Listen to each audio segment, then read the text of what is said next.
Finding the Titanic by Robert D. Ballard, discoverer of the Titanic. Chapter 1, August 25th, 1985. I went to the control center of our ship. "Have you seen anything yet?" I asked my team. I looked at the video screen. Nothing had happened. We were searching for the Titanic, the most famous of all shipwrecks. The Titanic was once the largest ship in the world. It had grand rooms. It seemed like a floating palace. Some people even said the ship was unsinkable. But on its first voyage in April 1912, the Titanic hit an iceberg and sank. It was carrying over 2,000 people. Many of them died when the ship went down. I had dreamed of finding the Titanic since I was a boy. No one had seen it in almost 75 years. It lay 2.5 miles down on the bottom of the Atlantic Ocean. This is far deeper than any diver can go. We built an underwater sled, Argo, to search for the ship. This sled took moving video pictures as it pulled along just above the ocean floor. We watched these moving pictures on our ship's video screen. We began our search where the Titanic's lifeboats had been found by a rescue ship. For days we pulled Argo along above the ocean bottom. Nothing appeared on our screen but mud. I wondered if the ship had been buried by an underwater mudslide. I kept my eyes on the screen, but I thought about the people who survived the shipwreck. They told stories that will never be forgotten. From the control, I could see what Argo saw.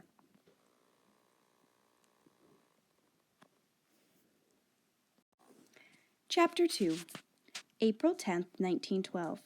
"It's so big," cried 12-year-old Ruth Becker.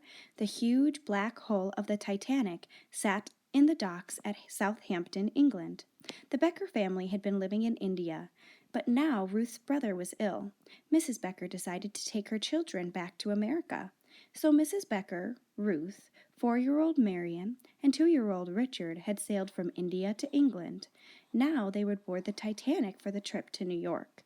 Ruth could hardly wait to get on the beautiful new ship. Yellow letters on the bow proudly spelled out the name Titanic.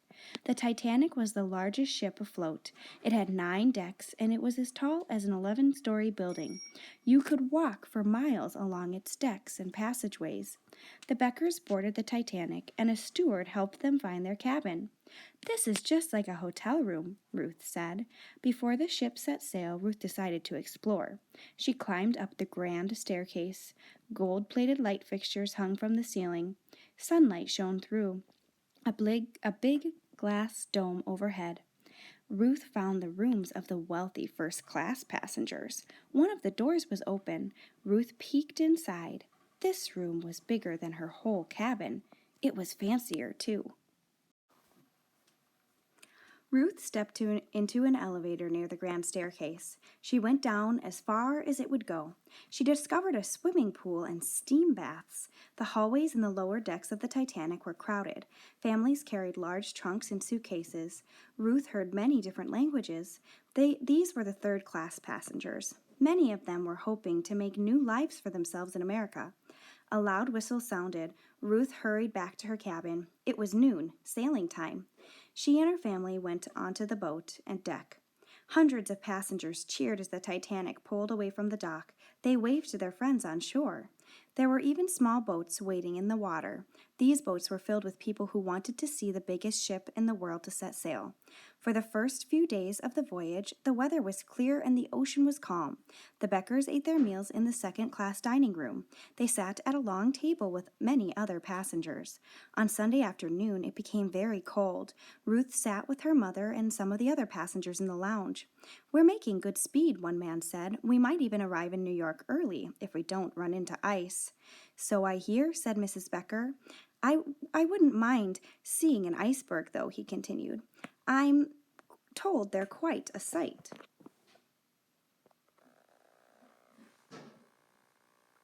The sitting room. Grand staircase.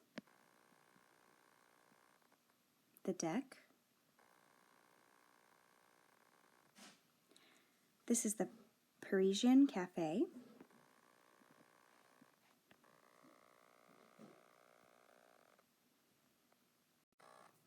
Chapter 3, April 15th, 1912, 12:30 a.m. Ruth, Ruth, wake up! Where am I? Ruth wondered. She rubbed her eyes. Then she remembered she was on board the Titanic. But why did her mother sound so frightened? Get out of bed and put coats on the children, her mother continued. The ship has hit an iceberg. We're supposed to go up to the deck. Now Ruth was wide awake. She got out of bed and quickly dressed Marion and Richard. The Beckers left their cabin. In their hurry, they forgot their life belts. The family joined a group of passengers waiting to be led up to the boat deck. Some of them were fully dressed. Others, like Ruth and her mother, had coats over their nightclothes. It sounded just like the ship ran into gravel, one woman said. Everyone wanted to know more about what had happened. Had the iceberg made a big hole? How serious was the damage? Was water flowing into the ship? A crewman arrived and took the passengers to the lifeboats. Women and children first, people shouted. Someone lifted Marion and Richard into the lifeboat, number 11. That's all for this boat, an officer said. Oh, please, let me go with my children, Mrs. Becker cried. A seaman helped her into the lifeboat, but Ruth was left behind. Ruth, her mother screamed, get in another boat. Ruth walked over to the next boat. May I get in? She asked an officer. He lifted her into lifeboat number 13. It was so crowded that Ruth had to stand up. Lower away, the officer shouted. The boat dropped jerkily into the sea.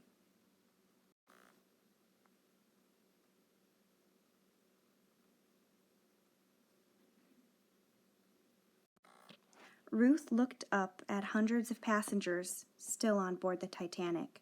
There were not enough lifeboats for all of them. Ruth's boat reached the water safely, but no one knew what to do or where to go. The passengers on board asked one of the crew to be their captain. Row towards those lights in the distance, he ordered. They might be the lights of a ship that could pick us up. Ruth looked back at the Titanic. Rockets went up from the ship, sending bursts of stars into the sky. They were distress signals calling any nearby ships to come and help. The bow of the Titanic was sinking. Ruth looked at the people who were still on board. They were trying to move back towards the stern. The ship's lights went out. Suddenly, there was a loud noise like thunder. The Titanic broke apart.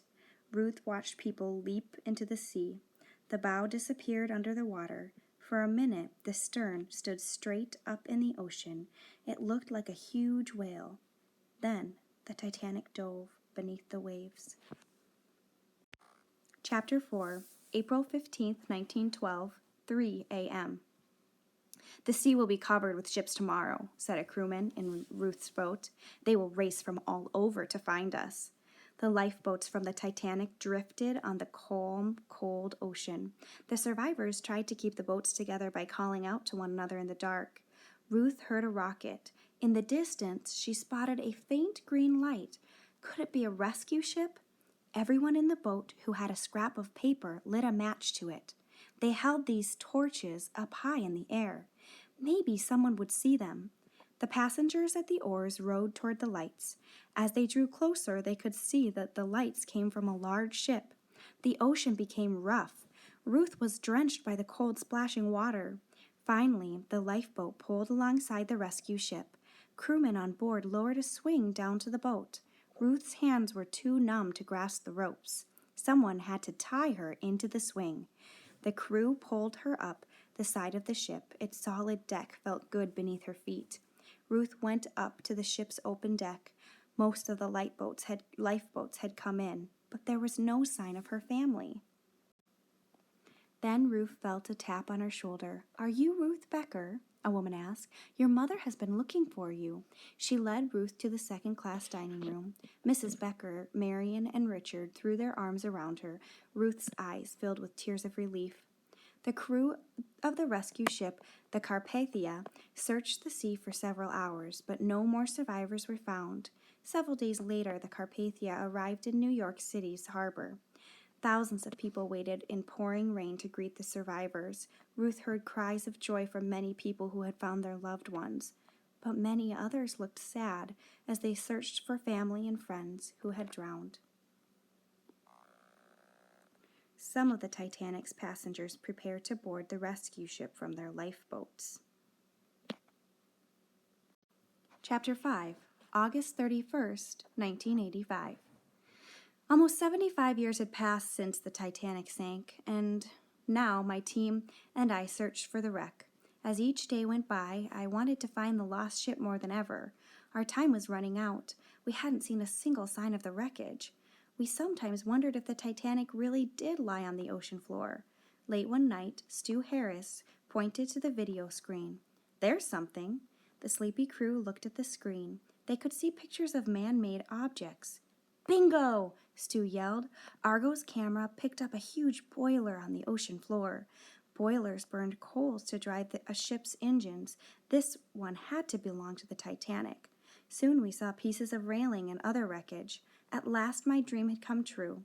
The Titanic must lie nearby. Everyone was shaking hands and slapping one another on the back. Someone noticed that it was 2 a.m., close to the time that the Titanic had sunk. We were excited, but we felt sad too. We held a few moments of silence in memory of those who had sailed on the great ship so long ago. Our first video run over the wreckage with Argo was risky. We weren't sure where the main part of the ship was. I was afraid that Argo might crash into it. All of a sudden, the huge side of the ship appeared. The Titanic was sitting upright on the ocean floor. Over the next few days, we made some important discoveries. The ship had broken into 2 sections. We saw large holes in the deck and the bow section where the funnel had once stood. But at the end of our trip, many mysteries still remained. What did the ship look like inside? Where was the hole made by the iceberg? And what lay scattered on the ocean floor around the wreck? Only another visit to the Titanic would tell us what we wanted to know. Chapter 6. July 13th, 1986. A year later, we were ready to explore the Titanic from Alvin, our 3-man submarine.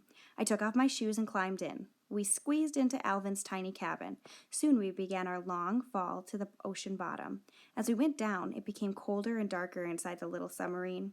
When Alvin reached the bottom, I peered out my window. Where was the Titanic? I could only see a short distance in the darkness of the deep ocean. The pilot turned Alvin, and we glided along the ocean floor. I stared out the window. The bottom looked very strange. It seemed to slope sharply upward. My heart beat faster. Suddenly, an enormous black wall of steel loomed in front of us. It was the Titanic. The next day, we explored the bow section of the ship.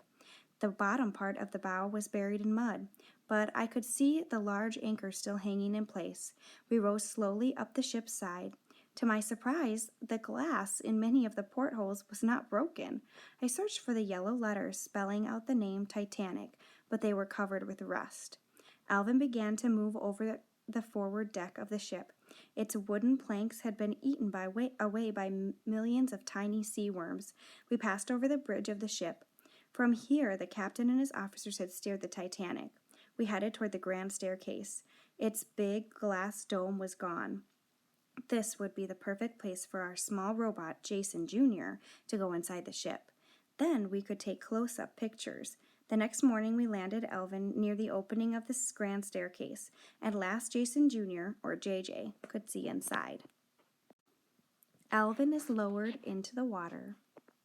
We work inside Alvin on our way to the ocean bottom. One of the Titanic boilers laying on the ocean floor. This is how the huge boilers looked before they were placed in the ship. JJ's pilot slowly guided our robot out of its little garage on the front of Alvin. JJ floated over the hole in the deck where the staircase had once been. The little robot went down into the ship and we lost sight of it. We watched the video screen inside our submarine to see what JJ was looking at. The room appeared on the screen. "Look at that chandelier," JJ's pilot exclaimed. It was one of the light fixtures which had lit Ruth Becker's way up the grand staircase. The metal part of the light was still bright and shiny. We explored most of the great wreck over the next few days. JJ took a close-up look at the crow's nest. From here, the lookout had spotted the iceberg seconds before it hit the ship. We looked near the bow for the hole made by the iceberg, but it was covered with mud. I wonder what might lie on the ocean floor between the two parts of the wreck. When the Titanic broke in two, thousands of objects fell out. We found many of them still lying where they had fallen. It was like visiting a huge underwater museum. There were pots and pans, cups and saucers, boots, bathtubs, suitcases, and even a safe with a shiny brass handle.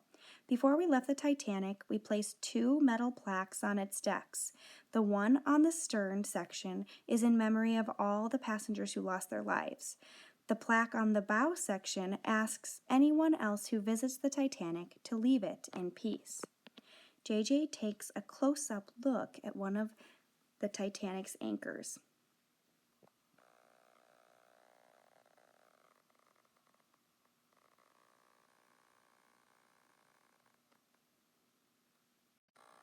Epilogue. I was sorry when our trips to the Titanic were finished, but I was proud of what we had done. We found the ship, and we took many beautiful pictures of it. People all over the world would be able to visit the wreck when they saw JJ's pictures. They would think about the people who had sailed in the Titanic, those who had lost their lives as well as the survivors. Ruth Becker and her family had been lucky. Ruth grew up to become a teacher. She married and had 3 little children. Like many Titanic survivors, Ruth wouldn't talk about the sinking. Her children didn't even know she had been on the ship. She finally began to talk about her experience toward the end of her life. When she was 85 years old, Ruth saw pictures of the wreck on the ocean floor. When Ruth was 90, she went on her first sea voyage since the Titanic. She died later that year. After our trip, another group of people went down to the Titanic. They brought up many things from the wreck: the ship's telephone, the bell from the crow's nest, some china, a leather bag full of jewelry and money, and hundreds of other objects.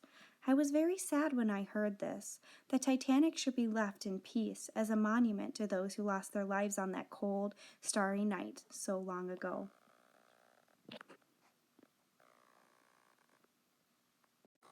Meet the author, Robert D. Ballard. I loved Captain Nemo in Jules Verne's 20,000 Leagues Under the Sea. Here was a person who built his own submarine. He explored beneath the sea. I always had this dream of being inside his ship, the Nautilus. Robert Ballard had realized his dream of becoming a deep-sea explorer, like the hero of 20,000 Leagues Under the Sea.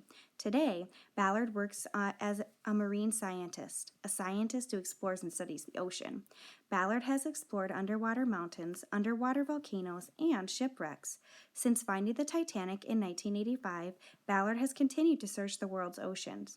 In 1999, he discovered 2 ancient ships that sank off the coast of Israel nearly 2,750 years ago. Ballard started the Jason Project, a program that allows students to go on science expeditions all over the world, on sea and on land. I think all kids are born explorers, Ballard says. All kids are born scientists. All kids ask, why?